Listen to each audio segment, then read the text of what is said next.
اول ما هتشوفي الفيديو هتقولي ايه ده، هي ازازة الخل كمان ممكن نعمل منها حاجة؟ بصوا ازازة الخل دي شكلها عجبني قوي، وفكرت ان انا استغلها في عمل ديكور حلو قوي. قطعت الجزء اللي فوق وسويت الاحرف بالمقص، وطبعا شكل الازازة من بره اصلا عاجبني، والبروز اللي فيها دي كانت عاجباني. رشيتها بالسبراي الدوكو اللي هو المط، وسبتها لغاية ما نشفت، وبعد كده استخدمت السبراي الذهبي ده على الغطا كده، وبدأت اخد من الغطا الحبة اللي انا رشيتهم في الغطا دول.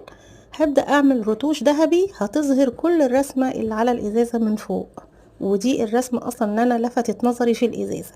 على كل الازازة بقى هنعمل رتوش كده، هتديكي شكل النحاس او الاكسديهات، الحاجات التحف الحلوة اللي طالعة اليومين دول. سبتها لحد ما نشفت وبقت فازة في منتهى الجمال، شكلها بجد تحفة قوي. يمكن في الحقيقة هيبقى شكلها احلى بكتير، هي مدية شكل النحاس جدا، وليها لمعة حلوة قوي لان الدهان الذهبي اللي انا رشيته كان بيلمع. جربوا الفكرة بجد بجد، هتدعوا لي، موفرة وتحفة.